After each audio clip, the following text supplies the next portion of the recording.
इस बुक के नियमों को सही मायने में अपनी जिंदगी में उतारने के बाद आप भी अपनी लाइफ में कुछ समय बाद बहुत बड़ा फाइनेंशियल चेंज देख सकेंगे। इस बुक में ऐसी बहुत सी चीजें बताई गई हैं जो आपको और कहीं नहीं मिल पाएंगी, जैसे आखिर पैसे को कैसे कमाएं और पैसों को अपने पास रखने का सही तरीका क्या होता है और अपने पैसों से पैसा कैसे बनाया जाता है। ये बुक इतनी इफेक्टिव है जो आपकी डेली लाइफ में आने वाली फाइनेंशियल प्रॉब्लम, डेट मैनेजमेंट और अपने बचाए हुए पैसों से पैसा कैसे कमाया जाता है, इन सब प्रॉब्लम्स को खूब अच्छे से सॉल्व करना सिखाती है। तो प्यारे दोस्तों, अगर आपकी इस चैनल में फर्स्ट विजिट है तो इस वीडियो को अपने रिश्तेदारों तक भी पहुंचाएं, जिससे उनकी भी फाइनेंशियल ग्रोथ हो पाए। और हाँ, बेस्ट फाइनेंशियल जानकारी के लिए इस चैनल को सब्सक्राइब करके बेल आइकन प्रेस करना ना भूलें, जिससे सारी फाइनेंशियल वीडियोस का नोटिफिकेशन आप तक पहुंचता रहे समय से। तो चलिए शुरू करते हैं पहले लेसन से। The man who desired gold, Benazir कोबी, ये दोनों ही बेबीलोन के रहने वाले थे और ये दोनों भी गरीब ही थे। इनमें से बेनजीर बहुत बढ़िया रथ बनाने वाला था और बहुत मेहनती भी, और कोबी भी एक बहुत बढ़िया सिंगर था। ये दोनों अपने काम से जितना भी कमाते थे सारा खर्च हो जाता था और इन दोनों के पास कुछ नहीं बचता था। इन दोनों का मुश्किल से ही गुजारा हो पाता था। इन दोनों का पर्स हमेशा ही खाली रहता था और इन दोनों के ऊपर काफी कर्जा भी रहता था। ये दोनों ही पैसों की प्रॉब्लम से काफी परेशान भी रहते थे। तभी ये दोनों आपस में एक बार मिलते हैं और बात कर रहे होते हैं। तभी कोबी को अपने अरकत दोस्त की याद आ जाती है, जो कि बेबीलोन का सबसे धनी आदमियों में से एक होता है। अरकत भी बहुत समय पहले बेनजीर और कोबी जैसा बहुत गरीब था। उन तीनों ने ही एक साथ अपनी पढ़ाई खत्म की थी। उस समय अरकत भी बहुत ज्यादा होशियार नहीं था और न ही किसी काम में तेज और न अक्लमंद। वो तीनों ही आपस में खेला और घुमा करते थे, लेकिन इन सब के बाद भी वो बेबीलोन का सबसे अमीर लोगों में शामिल हो गया। उसी समय कोबी और बेनजीर भी अपने गरीब दोस्तों के साथ अरकत के साथ मिलने प्लान बनाते हैं, जिससे वो भी अमीर बनने का सीक्रेट जान पाए और अपनी किस्मत बदल पाए। अब बढ़ते हैं दूसरे लेसन की ओर। The richest man in the Babylon.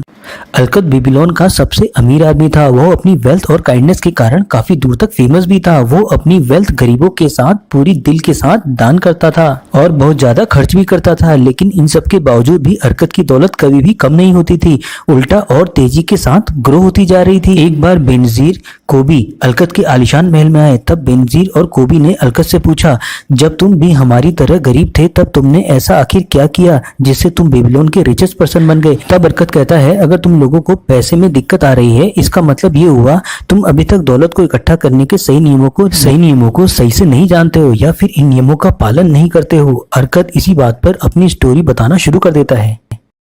चलिए दोस्तों, अब बढ़ते हैं अरकत की अमीर बनने की स्टोरी में। मैंने अपनी शुरुआत बर्तन के काम से की और मैं काफी डिटरमिन्ड भी था अपने काम में, लेकिन महीनों मेहनत करने के बाद भी अपनी कोई दौलत इकट्ठा नहीं कर पाया।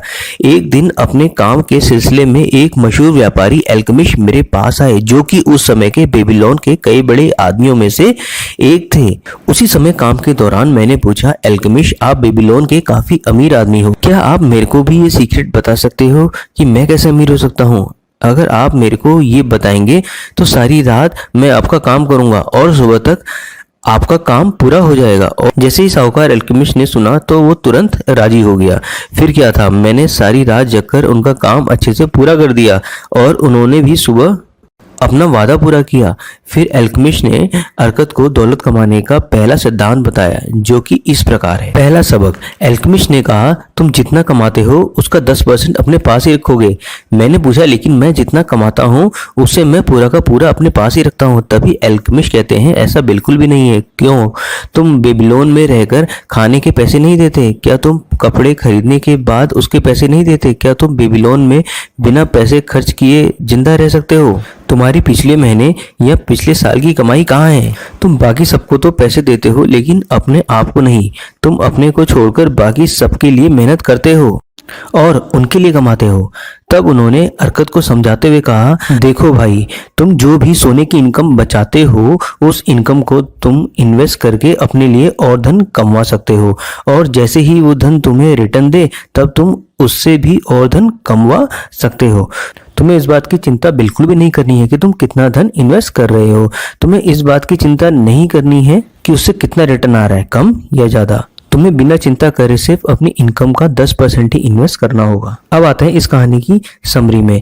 इस कहानी का पहला सबक तो यह है, अगर तुम सही में दौलतमंद बनना चाहते हो तब तुम्हें अपनी सेविंग को इन्वेस्ट करना चाहिए, ताकि तुम्हारी सेविंग और इसके रिटर्न तुम्हारे लिए धन कमाए और तुम्हें तुम्हारी मनचाही दौलत दे सके, चाहे तुम्हारी इनकम कितनी ही कम क्यों ना हो। तुम्हें अपनी इनकम का 10% से कम नहीं बचाना है। जैसे ही तुम्हें पैसे मिल जाए तुम 10% इन्वेस्टिंग के लिए अलग कर दो, उसके बाद तुम बचे हुए पैसों से अपना खर्च चलाओ। दूसरा सबक, 1 साल बाद अल्केमिस्ट अर्कत से दोबारा मिलने आए। इन्होंने पूछा, अर्कत तुमने कितना कमाया? क्या इनकम का 10% सही में तुमने बचाया? और मैंने भी बड़े प्राउड से बताया, हाँ मैं अपनी इनकम का 10% बचाया, इसे ईंट बनाने वाले को एक अजमेर को दे दिया और वह ईंट वाला अजमेर दूर देश से रेयर जेमस्टोन खरीद कर लाएगा और वापस आने पर उन जेमस्टोन को ज्यादा कीमत पर बेचकर हम ज्यादा मुनाफा कमाएंगे।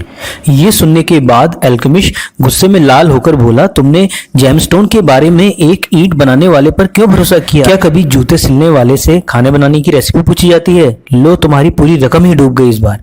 अब तुम फिर से एक कोशिश करो। अगर तुम्हें जेमस्टोन के बारे में एडवाइस चाहिए होगी तो ज्वेलरी वाले के पास ही जाओगे ना।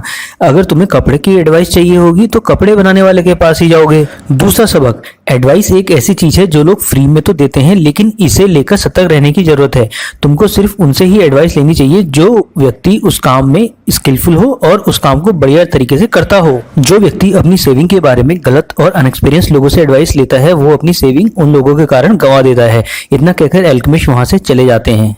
अब आते हैं तीसरे सबक में। 1 साल बाद अल्केमिस्ट फिर से वापस आते हैं। हमारी इससे पहली मुलाकात के बाद तुमने कितनी तरक्की की ये बताओ पहले मुझे। तो अर्कत ने उन्हें बताया, मैंने अपनी इनकम का 10% सेव करके उन पैसों को ब्रासशील्ड बनाने वाले को दे दिया ताकि वे उन पैसों का ब्रास खरीद सके और हर 5 मंथ के बाद मुझे ब्याज देता है, यानी कि इंटरेस्ट देता है। अल्केमिस्ट ये सुनकर बहुत खुश हो जाते हैं और कहते हैं कि तुमने इस बार बहुत अच्छा काम किया है, और खुश होते हुए बोलते हैं कि लेकिन तुम उन पैसों का करते क्या हो, यानी जो इंटरेस्ट मिलता है उसका क्या करते हो?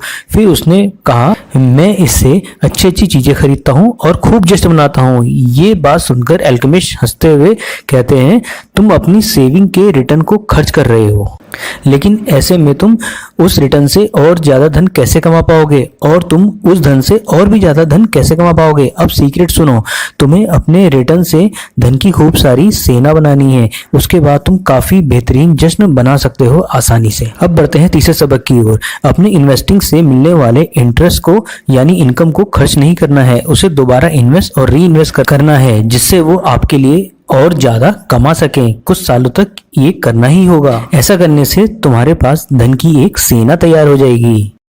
2 साल बाद अल्केमिस्ट फिर से अर्कत से मिलने आए। उन्होंने अर्कत से पूछा, क्या तुम्हें मनचाही दौलत मिल गई? तो मैंने कहा, उतनी तो नहीं हो पाई, हाँ लेकिन मैंने कुछ संपत्ति तो जरूर जोड़ ली है जो अब मेरे लिए इंटरेस्ट कमाती है। अर्कत कहता है कि मैं अमीर बना क्योंकि मेरे अंदर अमीर बनने का डिजायर और डिटर्मिनेशन था। मैं जो भी काम करता हूँ उसे खत्म ही करता हूँ, चाहे वो काम कितना ही छोटा या बड़ा क्यों ना हो। अर्कत ने अपने गरीब दोस्तों बेनजीर कोबी के साथ उनके दोस्तों को भी यही कदम उठाने की एडवाइस दी। पहली, अपनी इनकम का 10% सेव करें और सेविंग 10% से कम नहीं होनी चाहिए। दूसरी, अपनी बचत या सेविंग का इन्वेस्ट जरूर करें। जल्दी अमीर बनने के चक्कर में शॉर्टकट और फ्रॉड के चक्कर में ना पड़ें। तीसरा, इंश्योरेंस करवाएं ताकि अगर आपको कुछ होता है तो आपके बाद आपकी फैमिली सेव रहे। चौथा, उन्हीं लोगों से एडवाइस लें जो उस फील्ड पे नॉलेज या एक्सपीरियंस रखते हों। पांचवा, अपनी कैपेसिटी के अनुसार ही मेहनत और सेविंग को करें, उससे ज़्यादा नहीं। हद से ज़्यादा कंजूस ना बने। जब तक आप इस दुनिया में हैं तब तक आप अपनी लाइफ को एंजॉय जरूर करें। अब आते हैं लेसन नंबर 3 में, 7 cures for a lean purse. प्यारे दोस्तों, बेबीलोन एक काफी वेल्दी शहर था। इसका मुख्य कारण यहाँ के रहने वाले लोग थे जो बहुत समझदार थे और इन्होंने भी अमीर बनने के सीक्रेट सीख लिए थे। वो सब काफी बढ़िया और बेहतरीन जिंदगी जीते थे। एक बार वहाँ के सम्राट ऑर्गन को पता चला कि जो लोग अमीर हैं उनको तो अमीर बनने के सीक्रेट पता है, लेकिन उन लोगों का क्या जो अमीर नहीं बन पाए, क्योंकि उन लोगों को तो अमीर बनने के सीक्रेट पता ही नहीं थे। तो प्यारे दोस्तों, अगर आप सही में उन कंप्लीट 10 एसेट्स के बारे में जानना चाहते हैं तो कमेंट सेक्शन में जाकर कंप्लीट वीडियो को देखना ना भूलें, जिसका लिंक कमेंट सेक्शन में पिन किया हुआ है। इसी के साथ अगर आप बिजनेस और स्टार्टअप से जुड़ी जानकारी लेना चाहते हैं तो उसका लिंक भी नीचे कमेंट सेक्शन में पिन किया हुआ है, जिसमें आपको कंप्लीट नॉलेज मिलेगी स्टार्टअप्स और बिजनेस से लेके, साथ ही इक्विटी क्या होती है और फंडिंग क्या होती है, कैसे कोई स्टार्टअप में इनिशियल इन्वेस्टमेंट होती है और क्या क्या सीड फंडिंग होती है और किस तरह से फंड रेज किया जाता है। ये सारी नॉलेज आपको उस वीडियो में जाकर देखने को मिलेगी। तो उन दोनों लिंक में जाकर आप वीडियो को देखना ना भूलें और इसी के साथ नीचे बताएं कि आपको ये वीडियो कैसी लगी और आपको अगली वीडियो किस पे चाहिए, तो नीचे कमेंट करना ना भूलें। तो मिलते हैं एक बड़ी ऐसी अच्छी सी प्यारी सी फाइनेंशियल वीडियो में, तब तक के लिए bye, see you then, love you all.